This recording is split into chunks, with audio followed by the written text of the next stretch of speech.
Putain, qu'est-ce que j'ai grossi depuis quelques années quand même. Hein. J'avoue. Putain, je me demande si c'est un rapport avec l'âge d'ailleurs. Ouais, c'est un rapport avec l'âge. Un prince à New York 2. T'es vraiment un salaud là. Bonjour, je suis Hakim Joffer, roi du Zamunda. Vous êtes l'héritier du trône. Oui, mon fils. Sakin s'apprête enfin à devenir le roi du Zamunda. Il y a juste un petit bémol, c'est que il apprend qu'il a un fils légitime qui vit dans le Queens. Du coup, voulant honorer les dernières volontés de son père qui meurt, ça me fait penser que si James Earl Jones meurt cette année, ça fera bizarre avec ce film. Enfin bref, il décide donc de repartir dans le Queens, récupérer son fils et le ramener pour en faire le prince héritier. Alors avant de commencer la critique sur le film, un petit rappel, comme assez souvent ces derniers temps, le film est disponible sur Prime Video, mais ce n'est pas une production Prime Video. Le film à la base devait sortir au cinéma, mais avec la fermeture des salles, il a été racheté et diffusé sur Prime Video. Alors par où commencer avec ce film? En fait non, c'est simple, j'ai pas tant de choses que ça à dire. Le film est moyen. Très moyen. Alors attention, j'ai dit moyen. Pas merde, parce qu'aujourd'hui les gens sont en mode chef-d'œuvre absolu, merde intersidérale. Bon, on est sur un film relativement moyen. Un des premiers problèmes, qui est aussi une qualité du film, bizarrement, je vais répéter ça souvent dans le film d'ailleurs, dans la critique, c'est... Alors, le fanservice. Il y a des moments où le fanservice est très très bon. Assez discret, ou passé au bon moment. De toute manière, le film est là. C'est une suite d'un film qu'on n'attendait pas, que la plupart des jeunes n'ont pas vu aujourd'hui. Bien sûr que c'est pour faire plaisir à ma génération, hein, de toute manière, et celle juste avant moi. C'est pour leur faire plaisir. Donc il y a du fanservice. Et t'as du fanservice donc intelligent, bien placé et tout ça, et t'as du fanservice lourd, où tu te dis, mais c'est bon ça, pourquoi tu mets ça, quoi, on s'en fout.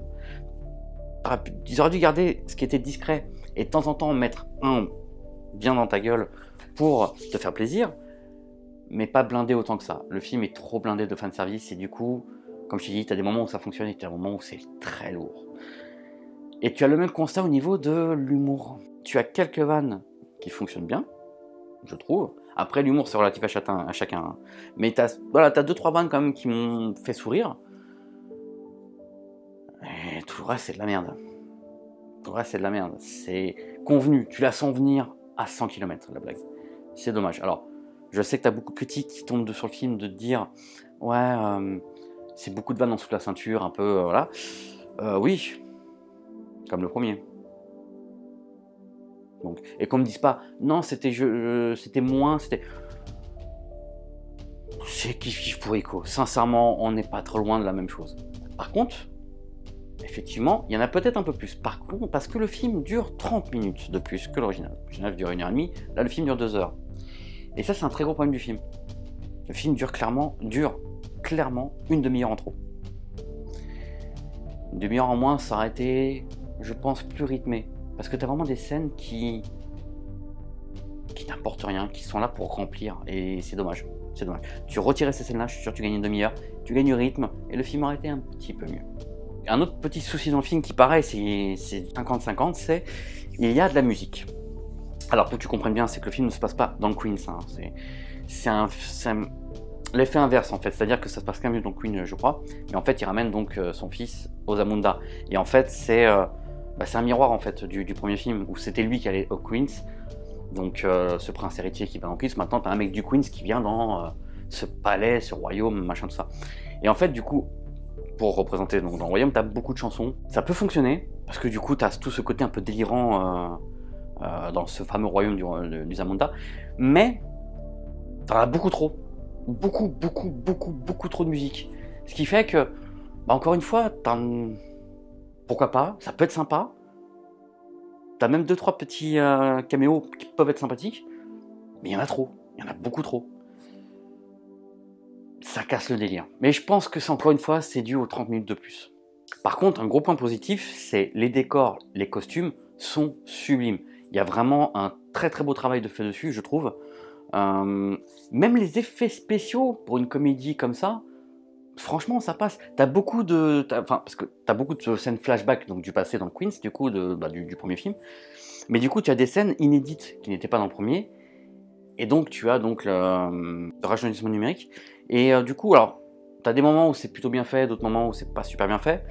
Mais en même temps, c'est une comédie, ils vont pas dépenser des millions et des millions juste pour ça. Mais ça fait plaisir en fait. Et du coup, d'ailleurs, tu te rends compte que Eddie Murphy, il a très bien vieilli, mais que malgré tout, il a vieilli, il a plus le même visage vraiment qu'avant. Ce qui fait penser vraiment que le temps passe et que la vie est une pute. D'ailleurs, tu as quasiment tout le casting original qui revient, même des fois juste pour une petite scène ou un petit caméo. Des fois même que tu fais pas forcément attention, parce qu'ils ont quand même pris une claque. Mais je vois par exemple la scène avec le restaurant McDowell. Donc ils ont rouvert un McDowell au Zamunda, ça m'a fait assez sourire. Parce que ça m'a fait sourire, oui, parce que le McDowell, t'avais la blague dans le running gag dans le 1 aussi, où c'est une copie McDonald's, mais lui disait que c'était pas pareil. Là, ça revient, mais c'est beaucoup trop appuyé entre la copie du Big Mac qui s'appelle le Big McDowell, je crois, le McFlurry qui a un nom quasiment similaire. Enfin, ça va, on a compris, tu vois, une fois, deux fois, trois fois, 10 fois, c'est chiant. Mais tout ça pour te dire que, donc dans cette scène-là, tu as un mec qui est là, un blanc, un gros, qui présente donc le Big Mac. Je l'ai pas reconnu tout de suite. J'ai eu un doute, mais en fait c'était le mec, c'était l'employé qui était dans le McDowell dans le premier. Il est là que pour cette scène d'ailleurs. Donc c'est comme ça pendant tout le film. D'ailleurs ça accroche les wagons aussi, c'est-à-dire que la fameuse fille qui devait épouser dans le premier mais qui refusait, qui lui demande d'aller faire le chien, elle revient, d'ailleurs dans cette suite, mais c'est racolé avec le fait qu'elle a un frère qui est donc le grand ennemi d'Eddie Murphy dans le film.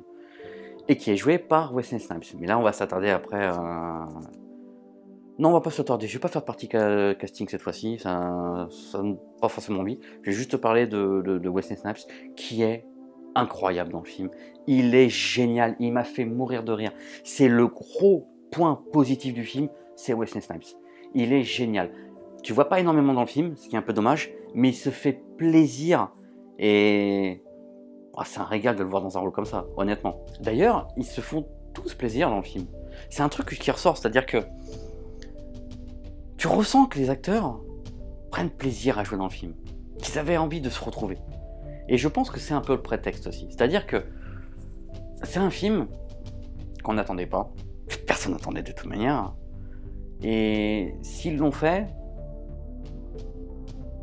c'était une façon de se retrouver en fait, je pense, c'est ce que je pense, une façon de se retrouver. Et tu ressens que ça leur fait plaisir de se retrouver et de faire passer un petit message. Et là aussi, je sais que tu as certaines personnes qui vont certainement critiquer le message du film en disant ah, ouais, mais non, mais pourquoi faire du progressisme machin, alors que le premier avait un message aussi, mais progressiste aussi d'ailleurs, mais bon, on voit ce qu'on a envie de voir de toute manière. Alors par contre, les nouveaux qui ont été dans le film, outre le fils qui joue plutôt bien et sa fille qui joue bien aussi d'ailleurs, a été rajouté donc Tracy Morgan. Je vais pas être très objectif, je suis désolé, parce que je n'ai jamais blairé Tracy Morgan. Je l'ai jamais trouvé drôle, je l'ai jamais trouvé bon acteur, ni bon comique, il me saoule, et bah, il joue Tracy Morgan comme d'habitude, donc insupportable dans le film. Et ils ont ajouté Leslie Jones qui... bon, elle fait du Leslie Jones de toute manière, mais ça colle plutôt bien. Juste dommage, juste un truc qui est dommage, c'est... ouais, elle est là pour dire qu'elle est là, quoi. Elle n'a pas énormément de scènes, mais elle a quelques figurances, notamment la scène du bain.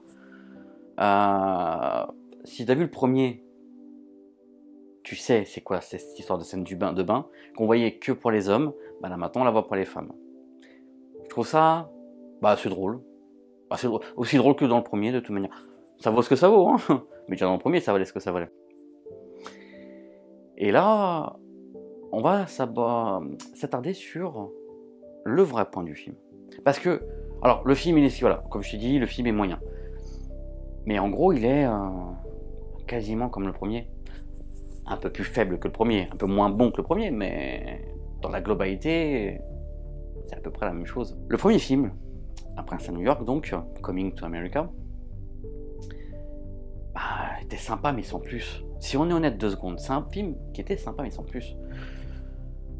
C'est loin d'être le meilleur film de son époque, loin d'être le meilleur film d'Eddie Murphy, loin d'être une excellente comédie non plus. C'est un film sympathique, juste sympathique, qui a acquis un statut un peu de culte aujourd'hui, comme beaucoup de films d'ailleurs.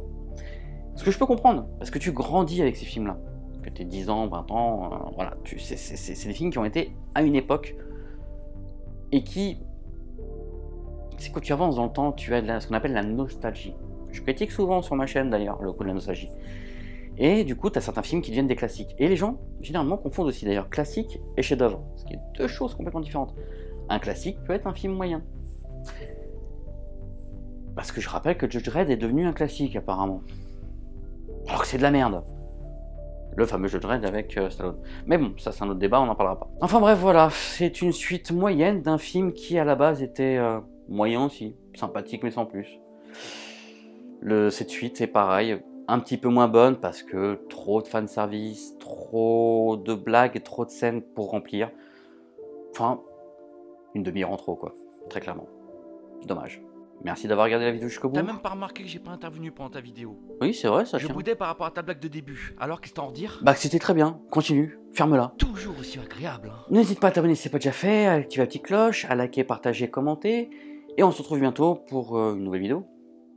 Ciao. Et arrête de bouffer des burgers. Hein.